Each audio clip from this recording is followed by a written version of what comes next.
Tired, and I'm exhausted, and Marley's even more tired. And on that note, I want to formally thank Marley Lightfoot for actually putting this symposium together.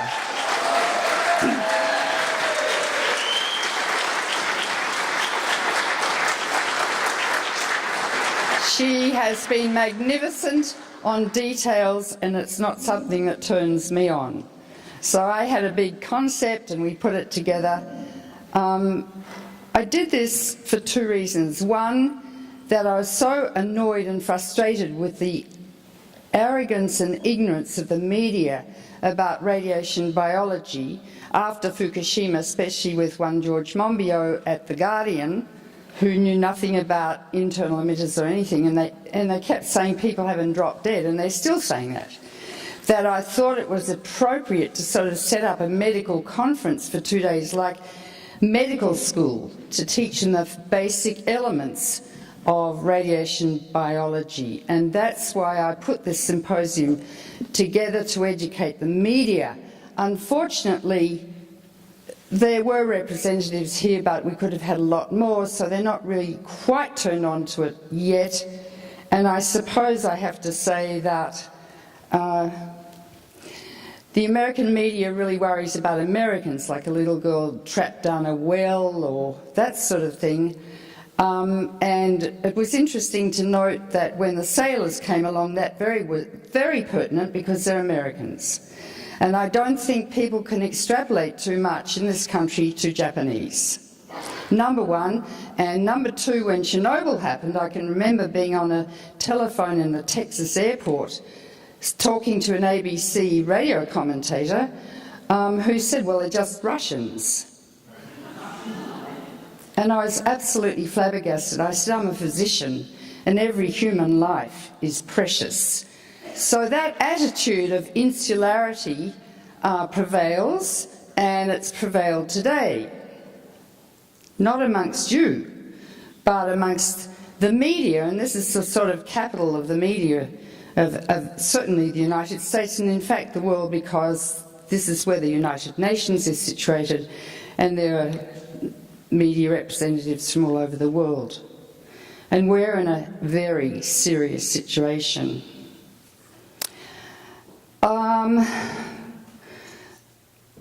I want to, Arjun Makajani, who's been referred to several times, has written a note that he wants read, and I will do that. But I want to say that I held a symposium called Nuclear Power and Global Warming, I don't know, about 7 years ago, and David Freeman was there. And we had scientists from all perspectives, for nuclear power, against nuclear power, for 2 days. It was an excellent conference. And at the end, David Freeman, who I'd never met before, stood up and said, we can get all the energy we need in the United States with no carbon and no nuclear. And I said, David, you're kidding. I mean, couldn't believe it. He said, yes, we can. So I then raised the money and commissioned Arjun to do a study. He was sceptical too. He's a physicist. And he came out with a study which is absolutely remarkable, called Carbon-Free, Nuclear-Free, where it showed that in fact by, well, he said 2050, but it's now 2030, but it's probably sooner than that, America could be carbon-free, nuclear-free. And we owe that study to David's vision that he's had ever since, you know, he was with Jimmy Carter and Nixon. So I want to honour David for this vision, and on that note I would say that when America was attacked at Pearl Harbor, by God, it only took about 9 months to convert every single industry into making weapons. You can't tell me that we can't do that within 9 months to a year. Convert all these industries into making solar panels, put them on every single house in America, like in Germany. I saw them all over Austria. Germany gets not much sun, but you don't need much sun to generate solar power. Have windmills all over the country. As mentioned, there's enough wind west of the Mississippi to supply 3 times the energy this country currently needs. We need to upgrade the grids. Easy. Where's the FDR that will lead us towards sanity and survival? I see that not happening in this Congress, who are pathetic. I see it not happening with Obama, who's now become a captive and maybe always was of the corporations. So how do we have a revolution to stimulate that? Well, let me tell you about a revolution that we had in the 80s. When I first came here in 1978, almost every American I spoke to said it's better to be dead than red. I said, what? And they said, no, we don't want to be communists. And I said, well, what about the pygmies in Africa? And they said, this is true, they don't want to be communists either. And they would rather have a nuclear war than be communists. And it was a mass psychosis. This country was psychotic. Anyway, so I thought this is crazy, so I got together Physicians for Social Responsibility and we recruited 23,000 doctors and we had 153 chapters, and I taught them how to go on the media and talk about this and write letters and op-ed pieces, and we literally deluged the media with the medical consequences of nuclear war, which started with a symposium at Harvard where we had wonderful faculty, including many of the old fellows from the Manhattan Project. George Kisiakowski, Vicky Weiskopf, Philip, what's his name, Philip? No, anyway, I can't remember. Morrison, yeah. And they talked about their guilt, really, of building nuclear weapons, and a lot of them were dedicated to nuclear power because they thought that would fix things and alleviate their guilt, but they all went to their graves feeling tremendous guilt. And these symposia were interesting because afterwards the media said, well, what are doctors talking about nuclear war for? That's political. And we said, no, actually, it's medical. That nuclear war will create the final epidemic of the human race. And they started to buy it. And the Archbishop of Boston would get up in the morning and there'd be in the Boston Globe a map of Boston with concentric circles of destruction, vaporisation out to 5 miles of everyone, third-degree burns out to 20 miles, a holocaust of 3,000 square miles burning, and the Archbishop would say, I don't think Jesus would like this. And then we went around to most capital cities where we had symposia. People were scalping tickets at the University in Seattle. We had a huge one in Los Angeles, and we got a lot of media attention, and people started to think about it. So that after only about going 2 years for this, and I had an agent in Hollywood who worked for me for free, and they didn't, the media didn't want to put on a boring doctor, Australian doctor in a tweed suit talking about the medical effects of nuclear war. I mean, that would turn everyone off, and then they wouldn't buy their hemorrhoid cream or their stuff to stick their false teeth on the top of their mouth, or this pill for erectile dysfunction. You have to keep the audience happy in order to buy the stuff that they advertise. So she'd say, look, I'll give you Lily Tomlin and Sally Field if you'll take Helen Caldicott. So they liked that. They were the sort of hook to hang me on. Anyway, I'll tell you, the first time I think I did Donahue for an hour, and Lily, I got in there, and Lily's pacing up and down the corridor, she's very smart, reading these notes so that she could go on and talk about it. Sally sat there having her hair curled and her face all fixed up. By the time I got on, in half an hour, Lily had covered the whole waterfront. She'd done the whole thing. But it was a wonderful way to educate the people, and that's what we did in PSR. We created a revolution so that by the end of 5 years, from most people supporting the concept of better dead than red, 80% of Americans were opposed to nuclear war. And I met with Reagan in the White House and quickly established a doctor-patient relationship with him and held his hand, and we went on for an hour and a quarter, and I estimated his IQ to be sort of average 100. And I actually came out and said I thought he had impending Alzheimer's, which he did. But it was interesting because I thought I got nowhere with the man, and he didn't understand anything. His figures were inaccurate. He didn't understand the technology.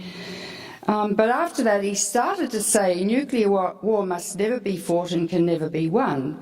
And he started working with Gorbachev, who saw doctors on Moscow television talking about the medical effects of nuclear war, which turned Gorbachev around.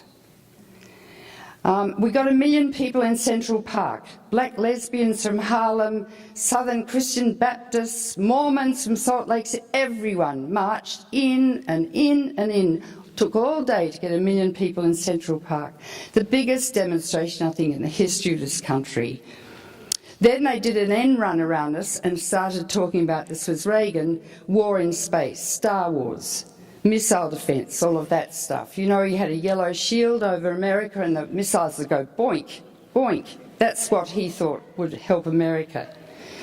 But we became so powerful that the whole of the American population was supporting an end to nuclear weapons, and so then the Cold War ended, which was a result of our work and Gorbachev understanding the medical effects of nuclear war. Now, that was the Second American Revolution, for sure. It was sagacious, peaceful, Gandhian, and it was education which did the trick. So how are we and I'd go into Congress, and Tip O'Neill, who's a lovely fellow from Boston, he'd come out and say, well, he was chairing the House, and he'd come out and say, what can I do for you, doctor? Because he knew we had 80% of people behind us, and that's political power. That is political power. And I'd say, Tip, I want you to play our film, The Last Epidemic, on every TV monitor in the Congress, and he did it. And when Tip retired, he said the two most important things he ever did in Congress was the nuclear weapons freeze, which passed. Ed Markey and I worked on that, and also the Maryknoll nuns, who he championed, who were killed in Central America. So the only way to turn this country upside down, as Jefferson said, an informed democracy will behave in a responsible fashion. Now, you see these kids on their cell phones, tweeting and twittering and walking along, emailing each other and stuff. They're not reading papers. They're not watching the news. They do not understand the nuclear age, which they are inheriting. They are inheriting massive quantities of radioactive waste which will leak in the future, get into the food supply, and over time induce epidemics of cancer, leukemia, and genetic disease, congenital malformations, forevermore. You can imagine our descendants waking up in the morning. The food already radioactive, the breast milk radioactive, the babies being born deformed because they're exposed to radiation in utero, which we heard from Dr. Werther-Leckie, and getting cancer at the age of 6 because they're exposed very early, or in utero. That's the heritage we leave to our descendants. And we can talk till the cows come home about nuclear accidents, which is severe. But the most important issue is this radioactive waste, piling up all over the world, and no one knows where to put it, and we don't know where to put it, and we never will. And I've been debating with the nuclear industry for 42 years, and they say, don't worry, we're good scientists, we'll find the answer to radioactive waste. They haven't attended to it. I mean, they're like surgeons, you know. We don't clean up after us, we just let the nurses clean up. We're not interested in the waste we create. We're arrogant. Well, so are they. They're interested in building bombs and designing nuclear power. It's all very exciting. So I say to them, well, that's like me saying to a patient, I'm sorry, but you have pancreatic cancer. That's what the CT scan shows. And your prognosis is probably 6 months, but don't worry, I'm a very good doctor. In 20 years' time, I'll find the cure. But there will never be a cure to the storage of radioactive waste. So we're in a very, very, very serious predicament. And as Tim Mousseau's work shows, that we're not the only ones with genes and who get congenital malformations. All plants and animals have genes, and what we're doing with this radioactive waste, or when it leaks out from reactors or whatever, is producing random, compulsory genetic engineering forevermore. Almost all mutations in genes are deleterious and create disease, although radiation did cause evolution, so fish develop lungs and birds develop wings, and this incredible creature, us, evolved. I think we're an evolutionary aberrant, actually.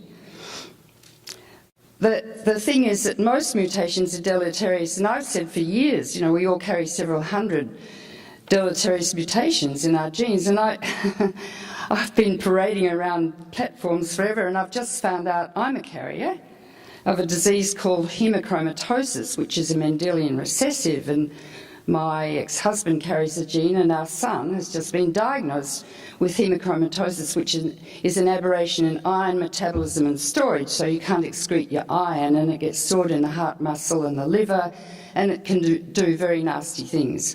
He gets treated by being bled 1 litre or 2 or 3 litres every couple of months, and his iron level has come down. Now, there's been no sign of genetic abnormalities post-Hiroshima. You know, it can take 20 generations for recessive genes to express themselves. 20 generations until 2 genes get together for diabetes, cystic fibrosis, phenylketonuria, inborn errors of metabolism. There are over 2,600 diseases we have now described that are genetically inherited. Not many are dominant, in other words, appearing in the next generation, except achondroplastic dwarfs, that's dominant. And I saw a family at Harvard, at Children's Hospital. The mother was an achondroplastic dwarf, the father was normal. They were followed by 6 children, 5 of whom were achondroplastic dwarfs. So it's a toss of the coin each time there's a conception. Many dominant genes are lethal, and the babies are aborted. Most mutations are recessive, and because we won't be alive to see what's going to happen to us, we don't know. We say we don't know. But if you look at Muller's experiments with Drosophila fruit fly in 27, he irradiated the Drosophila, and they reproduce every few days, so you've got hundreds of generations, and you can watch the progression of a gene that induced a crooked wing being passed on generation to generation to generation. That's genomic progression. We've known it forever. He got the Nobel Prize for it. I learned it in medical school in 1956. We know. And so, we're not seeing it in the survivors at Hiroshima and Nagasaki. We don't expect to see it. That's a silly thing to even say, medically speaking. So, we're facing, I guess, the end of the Earth, life on the planet. I said once to Carl Sagan, do you think there's any other life in the universe? He paused for a long time, and then he said no. And I said, why not? And he said, because if any species had reached our stage of evolution, they would have destroyed themselves.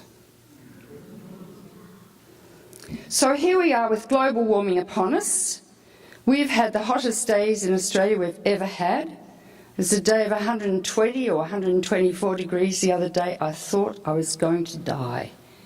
We're in the middle of a forest of eucalyptus trees which explode with the heat. The fires jump miles as cinders fall down. There was a fire 35 kilometres from us. The wind was blowing at 100 km an hour towards us. We had our bags packed, photographs, passports and everything ready to evacuate, and the house would have gone.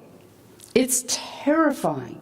And so not only did we have bushfires all over Tasmania and houses lost, people killed in New South Wales with these awful heat waves, now we've had floods. Huge floods in Queensland, people dying, being swept away in their cars. This is global warming, and I wrote about it in 1991 in If You Love This Planet, and these predictions were all there at that time, and stupidly I thought everyone will read the book and they'll fix it. Meanwhile, we're exporting coal from Australia like there's no tomorrow to China.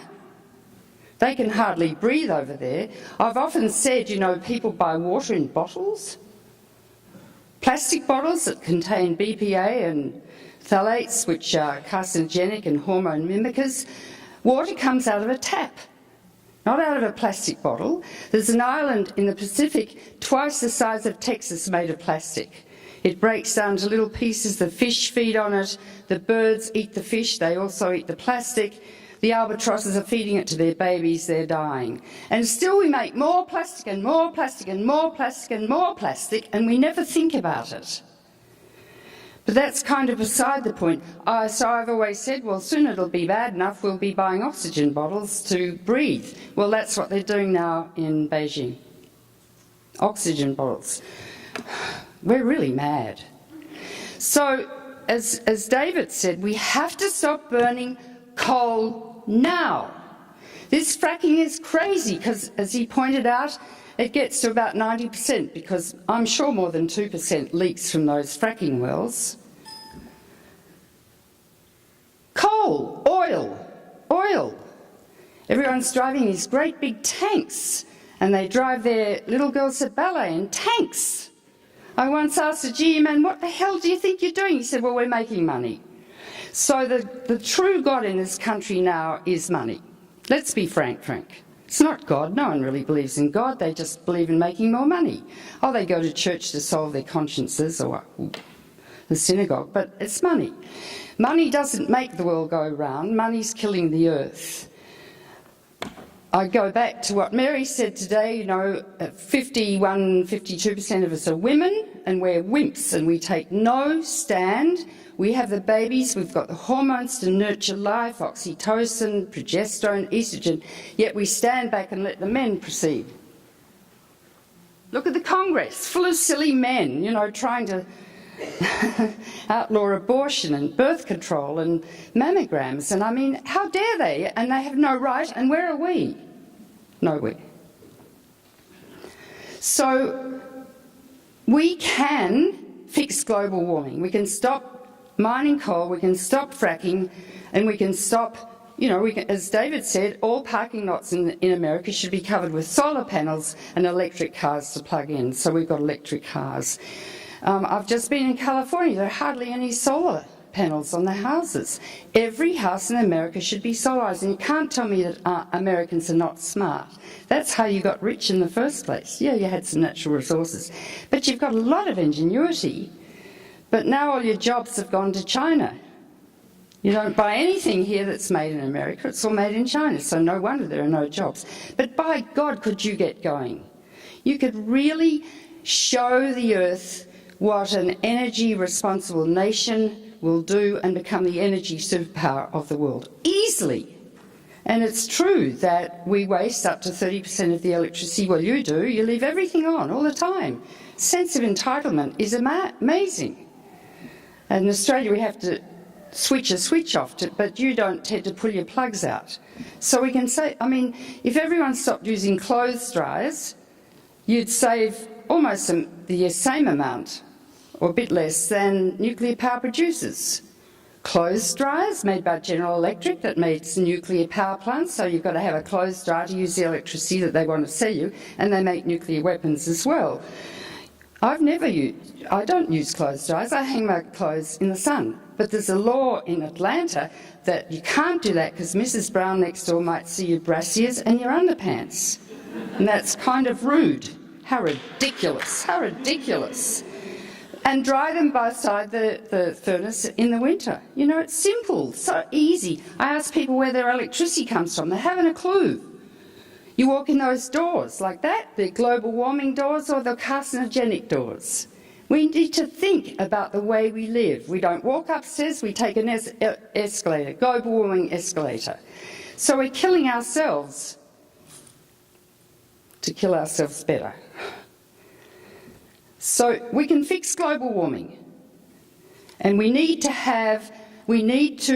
educate people through the media. The media is determining the fate of the earth. Similarly, we can close all the reactors down. There's so much data and evidence. We need to get the doctors in particular in the media again, teaching people the medical consequences of nuclear power. And lastly, America and Russia own 97% of the hydrogen bombs in the world. They've each got about 1,000 on hair trigger alert, 3 minutes decision time by Obama and Putin. The Chinese are hacking into the early warning system. They get 1,000 legitimate hackers a day. I don't know how we're still here. Why are they still threatening to blow up the planet? Well, that's what we've got to look at, the etiology. What is the cause of these aberrant behaviours? And it's psychological.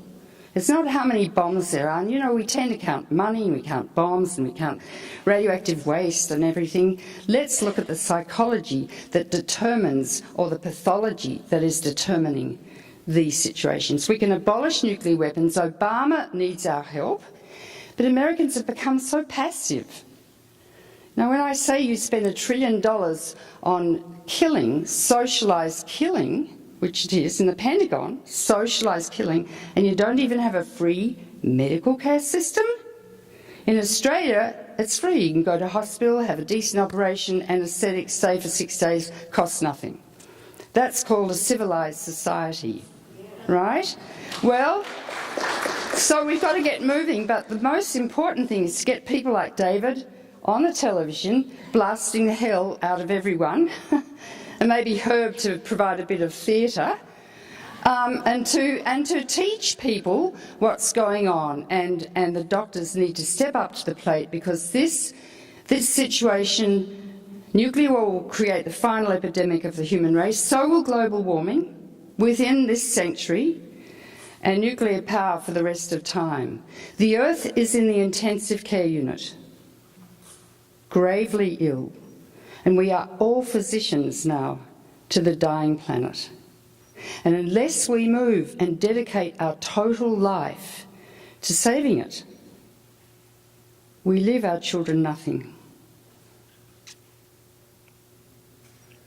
And I think it's terribly important to get down to where we really live, who do we really love? What would we do to save our child? Will we dedicate our lives like a lioness or a lion protecting the cubs? Forget about all the data and the figures and stuff. Listen to your intuition and you'll know what you've got to do. I'll just read what Arjun said. He said a few things I'm not reading.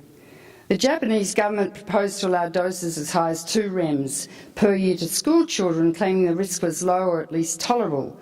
An exposure at this level over 5 years, 10 rems in all to a girl, starting at age 5, would create a cancer incidence of about 3% using the risk estimates in the Bear 7 report. Now imagine you're a parent in Japan trying to decide whether to send your daughter to such a school.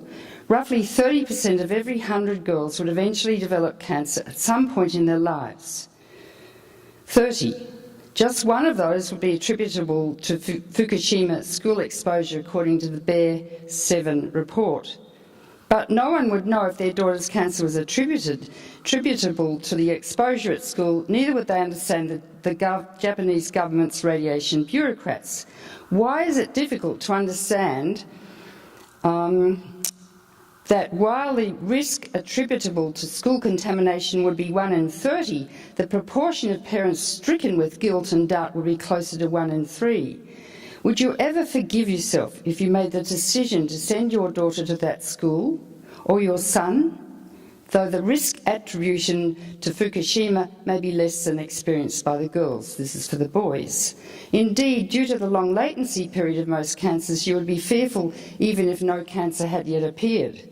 The Pentagon understood this when a Joint Chiefs of Staff task force evaluated the extensive contamination produced by the July 1946 underground nuclear bomb test Baker at Bikini, for its usefulness in war. Here's a quote from their 1947 report.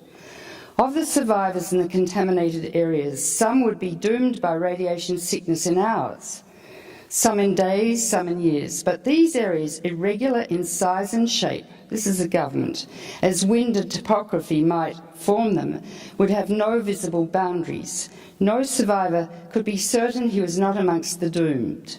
And so, added to every terror of the moment, thousands would be stricken with the fear of death and the uncertainty of its time of arrival, which is what's happening in Fukushima and, of course, around Chernobyl.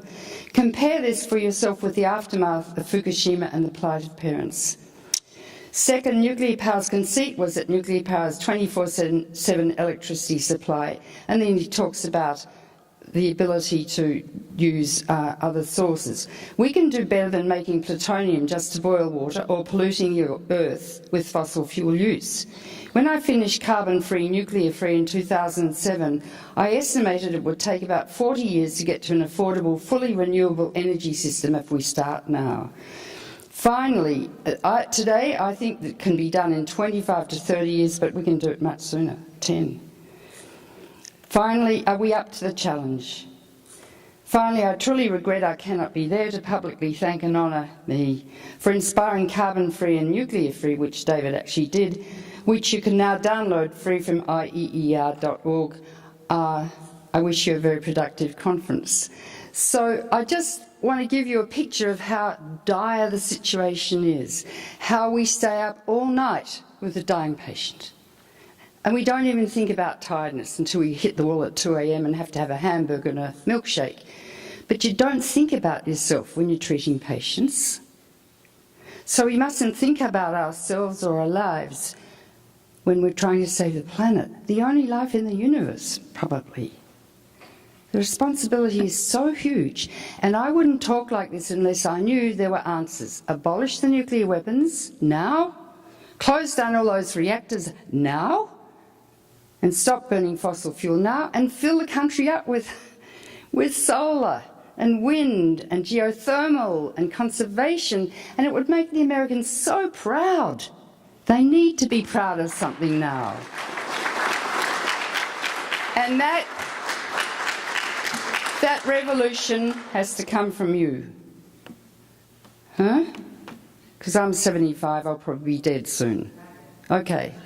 So, look, I want to thank all the people who presented. I think it's been a magnificent conference, actually far beyond my expectations.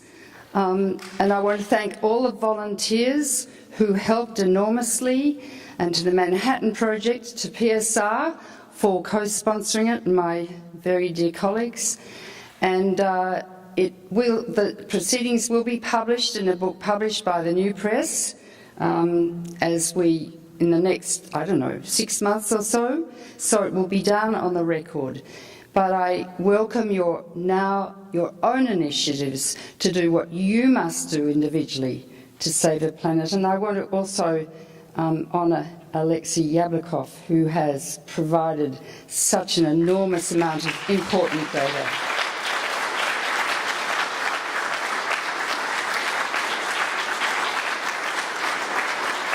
Okay, now you can all go and have a drink of wine.